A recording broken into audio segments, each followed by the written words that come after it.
खास कर जो सेब की फसल को लेके बहुत क्राइसिस मचा हुआ है।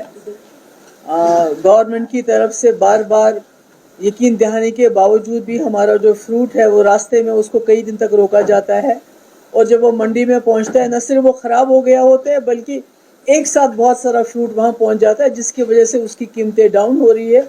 और इसका इतना ख़तरनाक और ख़राब असर हमारी मईशत पे पड़ रहा है जिसका कोई हिसाब ही नहीं है, क्योंकि जो हॉर्टिकल्चर है ये हमारी मईशत की रीढ़ की हड्डी है और इसी को जानबूझ के तोड़ा जा रहा है।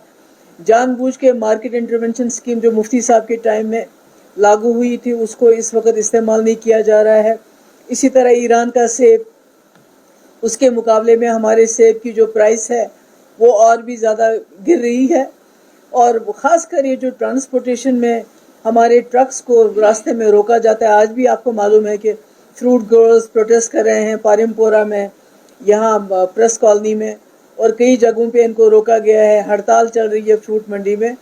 तो मेरा ये कहने का मकसद है कि कहीं ना कहीं ऐसा लगता है कि जानबूझ के गवर्नमेंट ऑफ इंडिया और जो यहाँ की लोकल एडमिनिस्ट्रेशन है वो जम्मू कश्मीर के मईशत की जो रीढ़ की हड्डी को तोड़ना चाहती है। वो चाहते हैं कि यहाँ के लोगों के माशी हालात इतने ख़राब हो जाएं, वो खुदा ना खास्ता जो है बिल्कुल अपने घुटनों पे आ जाएं।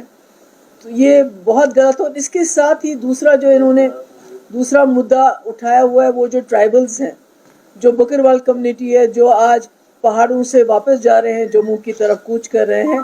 तो उनको बोलते हैं कि आपको गाड़ियों में लेके जाएंगे, उनकी गाड़ी में उनके माल मवेशी जाएंगे, उनका सामान जाएगा, उनके घोड़े जाएंगे, उनके कुत्ते जाएंगे, उनकी भेड़ बकरियां जाएंगी।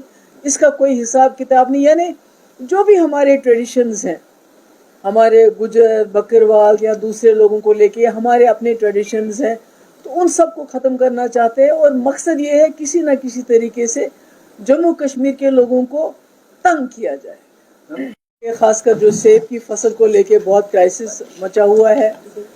गवर्नमेंट की तरफ से बार बार यकीन दिलाने के बावजूद भी हमारा जो फ्रूट है वो रास्ते में उसको कई दिन तक रोका जाता है, और जब वो मंडी में पहुंचता है न सिर्फ वो ख़राब हो गया होता है बल्कि एक साथ बहुत सारा फ्रूट वहाँ पहुंच जाता है, जिसकी वजह से उसकी कीमतें डाउन हो रही है। और इसका इतना ख़तरनाक और ख़राब असर हमारी मईशत पे पड़ रहा है जिसका कोई हिसाब ही नहीं है, क्योंकि जो हॉर्टिकल्चर है ये हमारी मईशत की रीढ़ की हड्डी है और इसी को जानबूझ के तोड़ा जा रहा है। जानबूझ के मार्केट इंटरवेंशन स्कीम जो मुफ्ती साहब के टाइम में लागू हुई थी